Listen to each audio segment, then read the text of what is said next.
Okay, it is time to look at our statistics that we have.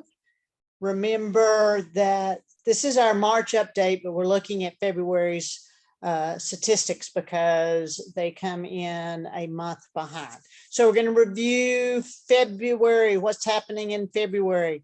Now, remember when we add a little extra information in the blog, so be sure to look at that, as well as the links that are in the blog to the PDFs.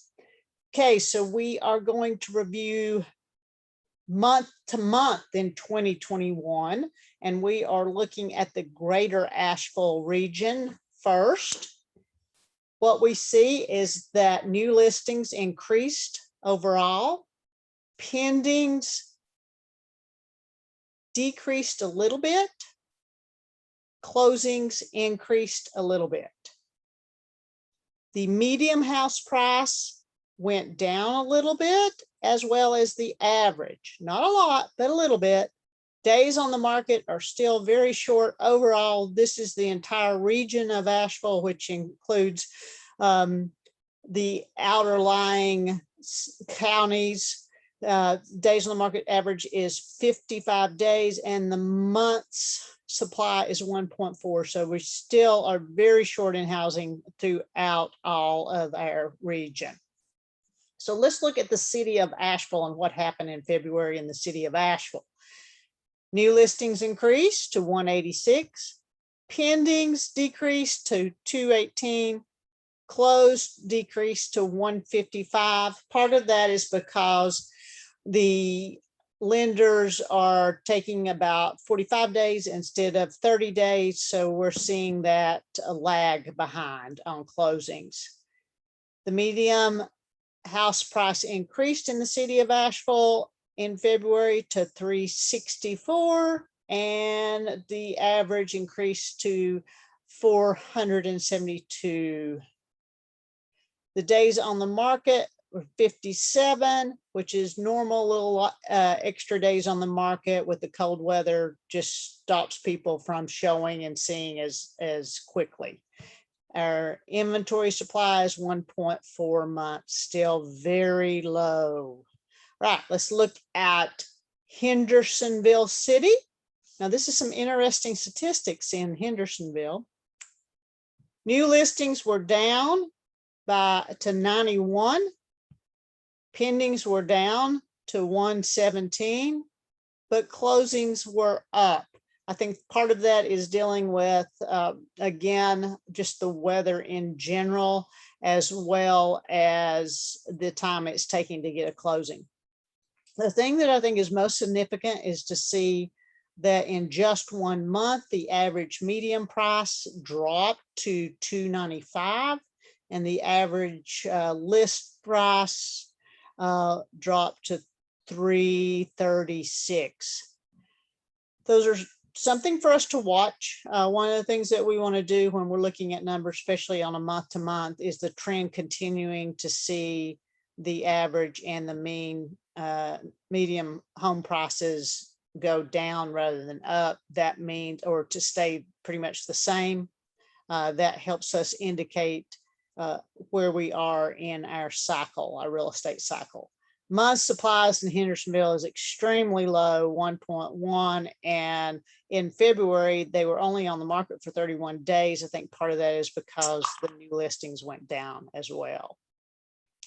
Okay, our focus area is Swain County. Now, I found this very interesting. In Swain County is one of our outer counties, and they don't have a lot of listings per month, but Swain, for them to increase by 50% in the month of February is a fairly significant event.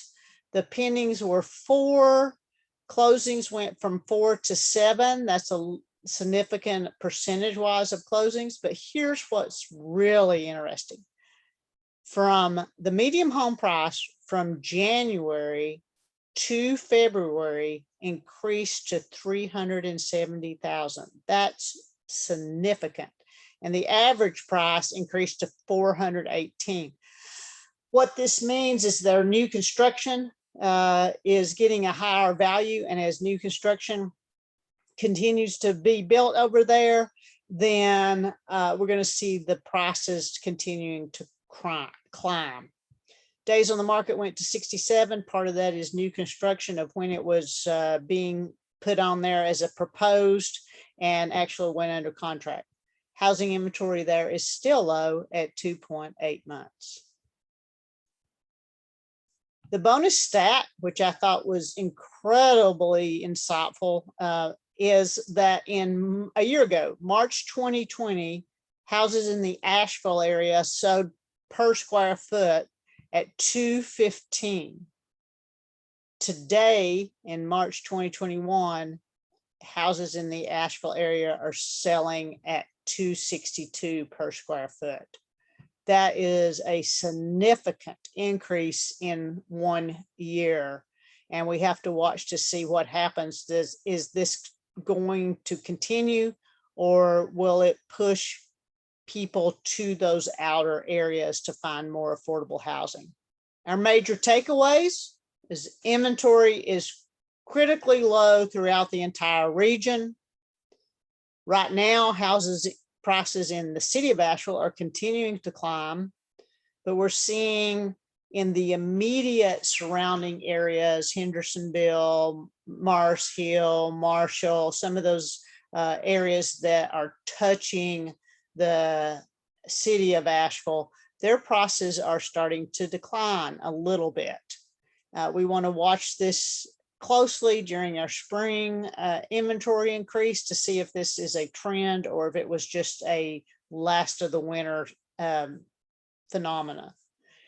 Areas that are more than an hour away from Asheville are starting to see significant price increase because of new construction, and more people are moving to that area because they're more affordable than the Asheville area. Building cost is pushing the existing home price up, just like it is for new construction. Our concern is, where is the breaking point for people to buy homes?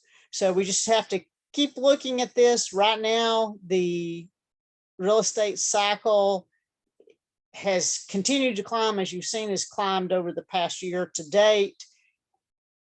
We're looking closely at month to month. Are we getting to be at a level out period? Or are we going to continue to climb, or is it going to be a fast drop? We'll just have to see. There is definitely, if you're looking to invest or you're wanting to live in this area, if you want to live in Asheville, you better buy now, because the prices just keep climbing. I don't know when they're going to stop. If you want to invest, you might want to start looking outside the outer areas of Asheville, because they are starting to show more value. If you have any other questions, be sure to email me, Mary@lovethegreen.org. Check out our blog, lovethegreen.org, for our March 2021 review. And be sure to subscribe to the YouTube channel so you will know when our next market update is.